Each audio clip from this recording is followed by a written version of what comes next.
आजकल के youth breakup हो गया, ओ मैं डिप्रेशन में चला गया। So this is something which needs to be understood by each and every other person.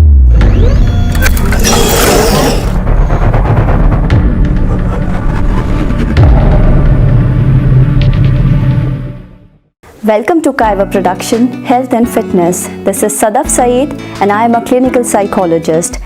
I also love to pen down about life, so you can count me as a writer as well. आज हम बात करने वाले हैं सबसे common problem जो कि हमारे हर एज ग्रुप में पाई जाती है, दैट इज़ एंग्जाइटी। एंग्जाइटी के बहुत सारे कैटेगरीज होते हैं, just like panic disorders, severe anxiety, mild anxiety, generalised anxiety disorder. So अगर हम इसको स्टार्टिंग फेज में ही क्योर कर ले, प्रिवेंशन कर ले, तो आगे चलकर हम एक बहुत बड़े ख़तरे से अपने आप को बचा सकते हैं। एंग्जाइटी के बारे में डिस्कस करने से पहले मैं आपसे कुछ इंपॉर्टेंट इन्फॉर्मेशन शेयर करना चाहती हूँ कि हमें अगर कोई भी मेंटल इशू हो रहा है तो हमें किसके पास जाना चाहिए, साइकाइट्रिस्ट के पास या साइकोलॉजिस्ट के पास। बहुत सारे लोगों को ये पता भी नहीं है कि साइकोलॉजिस्ट एक्चुअली होते क्या है। तो एक मिथ है जिसको बोला जाता है कि साइकोलॉजिस्ट पागलों के डॉक्टर होते हैं, जबकि ऐसा कुछ नहीं है।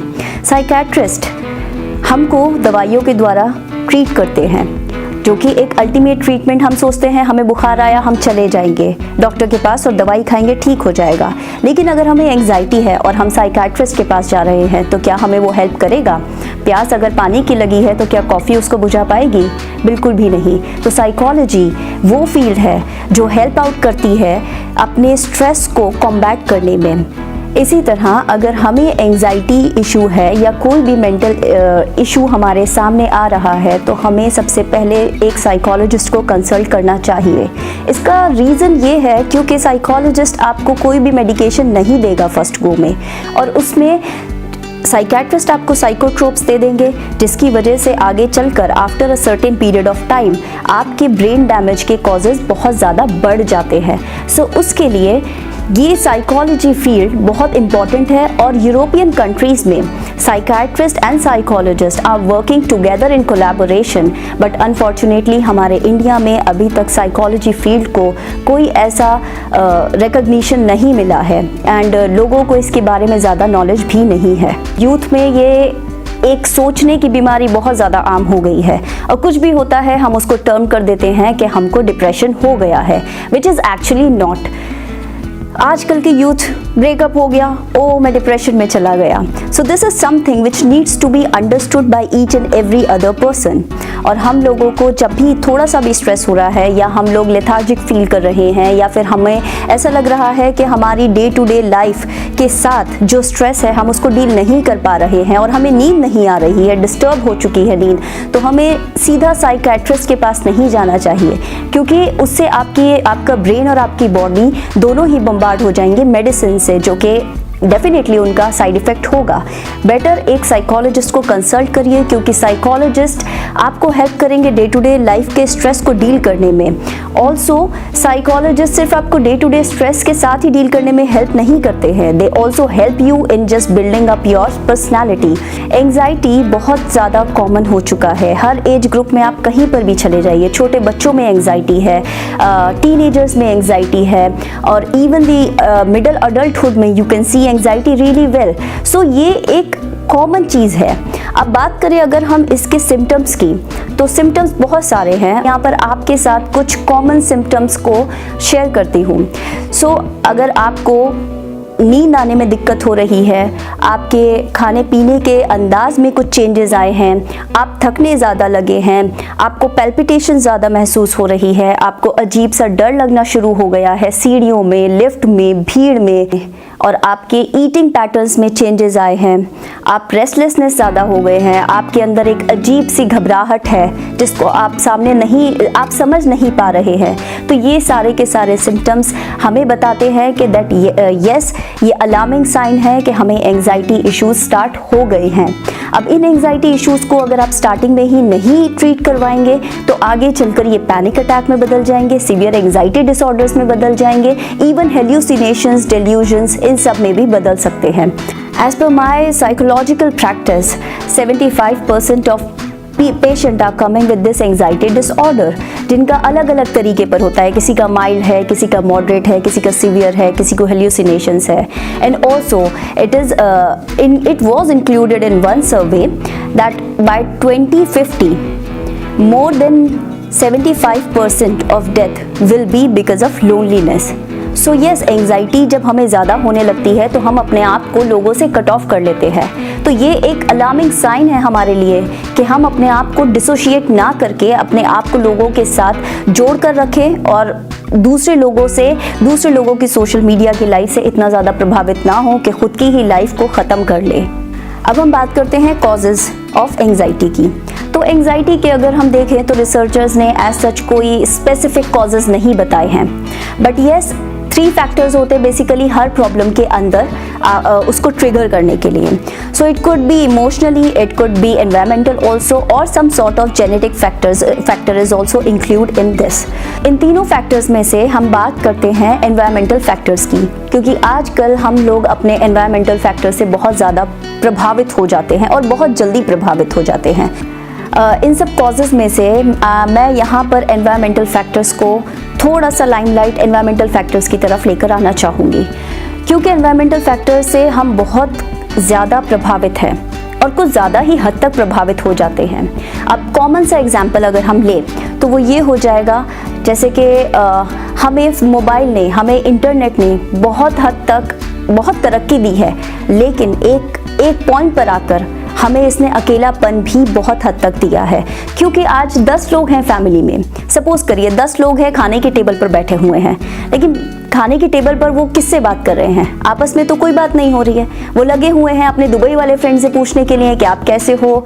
साइड में बैठे हुए मदर फादर उनसे नहीं पूछ रहे हैं कि आप कैसे हो। सो this is the main issue जो आज हम फेस कर रहे हैं, जो यूथ में इशू हो रहा है एंग्जाइटी को ट्रिगर करने का, वो यही है कि हम लोग अपने आसपास के लोगों से तो पूछना बिल्कुल भी, हम उनको काउंट ही नहीं करते हैं, हम उनको अक्सर भूल जाते हैं। ये सोचते हैं कि ये तो हमारे पास है, पर अक्सर क्या होता है कि ये मेंटल इलनेस जो होती है ना, वो हमारे बराबर वाले घर में ही होती है, और हम अपने साथ समंदर पार वाले दोस्त से पूछ रहे होते हैं कि are you okay dude, are you having a good time there, everything is okay there. So इसमें यहाँ पर हमको बहुत ज़्यादा ज़रूरत है कि हमें रादर देन दूर बैठे दोस्त से पूछने से ज़्यादा इम्पॉर्टेंट है कि हम अपने फैमिली मेम्बर्स को, अपने रिलेटिव्स को, अपने नेबर्स को, अपने फ्रेंड्स को, अपने पीयर्स को, अपने सिबलिंग्स को अपना टाइम दें। जो हमारे साथ हैं, हमें उस लम्हे को जीने की ज़्यादा ज़रूरत है। अब बात करते हैं हम एंग्जाइटी को के क्योर की। हम इसको क्योर कैसे कर सकते हैं? बहुत सारे तरीके हैं। देखिए, मैं यहाँ पर आपको मेडिकल तरीका तो बाद में बताऊंगी, दवाइयाँ तो एक लास्ट ऑप्शन है मेरे लिए, क्योंकि मैं एक साइकोलॉजिस्ट हूँ। तो मेरे लिए तो आप अगर आओगे तो आई विल प्रमोट थेरेपीज़ जो कि हेल्पफुल भी हैं और उनका कोई साइड इफ़ेक्ट नहीं होता है। मेडिकेशन नो डाउट हम सभी को पता है कि एक क्योर है, बट उसके अलावा अगर हम थोड़ी सी चेंजेस अपनी लाइफस्टाइल में लेकर आ जाएं तो हम इस ख़तरनाक इशू के साथ बहुत आसानी से डील कर सकते हैं। मैं यहाँ पर आप लोगों को ये नहीं बोलूँगी कि आप मोबाइल में ज़्यादा घुसना बंद कर दीजिए, या आप उसका टाइम कट डाउन कर दीजिए, या आप ये मत करिए, आप वो मत करिए। नहीं, आप जैसे जी रहे हैं अपनी लाइफ को वैसे ही जीना चालू रखिए। बस एक ये छोटी छोटी चीज़ें अपने रूटीन में ऐड कर लीजिए। सबसे पहला जो एक फोमोस्ट सबसे इम्पॉर्टेंट चीज़ जो है वो ये है कि आप सबसे पहले अपने आप से प्यार करना स्टार्ट कर दीजिए। क्योंकि आजकल क्या होता है ना कि सोशल मीडिया पर हमने देखा, हमारा दोस्त गया है, वो सब जगह पर जाता है, हर जगह पर जाने से पहले उसकी फ़ोटोज़ अपलोड हो जाते हैं। बट अब मुझे एक पॉइंट यहाँ पर ये समझ में नहीं आता है कि अगर वो इतना ही ज़्यादा खुश है और इतना ही ज़्यादा ट्रैवल कर रहा है तो उसको फ़ोन इस्तेमाल करने की मोहलत कैसे मिल जाती है? क्योंकि मैं जब कभी घूमने जाती हूँ तो मैं अगर उस मोमेंट को एंजॉय कर रही हूँ तो मैं कभी फ़ोन की तरफ नहीं देखती हूँ। सो मुझे इतना अच्छा लगता है, मेरी सारी मेमोरीज़ मेरे फ़ोन बुक में नहीं है, मेरी सारी मेमोरीज़ मेरे यहाँ पर हैं, मेरे सबकॉन्शियस माइंड में है, मेरे कॉन्शियस माइंड में है, मेरे अनकॉन्शियस माइंड में है। तो मुझे कभी भी फ़ोन की तरफ ज़रूरत नहीं पड़ती है। और मेरी जो हैप्पीनेस है, मैं फेक स्माइल लगाकर एक फ़ोटो पोर्ट्रेट कर दूँ, वो मैंने पोस्ट कर दिया, मेरे पास लाइक्स आ रहे हैं तो वो मुझे एक सेटिस्फैक्शन दे रहा है, ओके। लेकिन अगर लाइक्स नहीं आ रहे तो वो मुझे सेटिस्फैक्शन नहीं दे रहा है। तो ये क्यों चीज़ें आती हैं? ये तभी आती हैं जब हम अपने आप को निगलेक्ट करते हैं। सो अपने आप को निगलेक्ट मत करिए। सबसे पहले आप अगर आप कुछ भी चेंज करना चाहते हैं तो चेंज अपने आप से शुरू होता है। एक कहावत है ना, that revolution start at home first. So आप उस चीज़ के ऊपर फॉलो करिए। Love yourself, you know you are worthy, you are important. अगर कोई आपकी हेल्प नहीं कर रहा है, कोई आपको नहीं समझ रहा है, तो आप खुद को तो समझिए। रादर देन डिसअपॉइंटिंग नेचर आप रखो अपना, ये भी तो कर सकते हो आप अपनी सारी एक्सपेक्टेशन अपने आप से कर लो, तो आपको एंग्जाइटी होगी ही नहीं। क्योंकि अगर लोनलीनेस एक होती है, लोनलीनेस एक होती है जो दूसरों के थ्रू हमें ज़बरदस्ती दी हुई लोनलीनेस। तो एक लोनलीनेस जो आपके पास है, अब मेरे पास खाली टाइम है, मेरा लीजर टाइम है, तो मैं उसको एंजॉय करूं, कि मैं अपने साथ वक्त बिताऊं, तो मेरा पीस ऑफ माइंड मुझे वैसे भी मिल जाएगा। लेकिन अगर मुझे मेरे फ्रेंड्स के फोटोज़ देखकर लोनलीनेस हो रही है, तो फिर उसका कोई इलाज नहीं होगा। तो ये पहला स्टेप आप अपने तरफ लीजिए कि आप अपने से प्यार करना स्टार्ट कर दीजिए, अपने आप को वक्त दीजिए।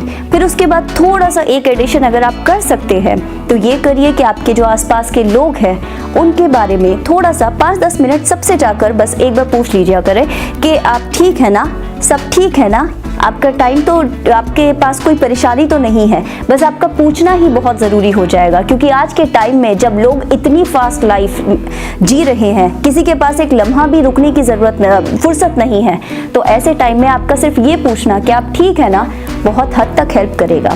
दैट आप लोग अपनी लाइफ को वर्दी समझिए। आप लोग इम्पॉर्टेंट हैं, हम सब इम्पॉर्टेंट हैं, हमको ये ज़िंदगी मिली है जीने के लिए।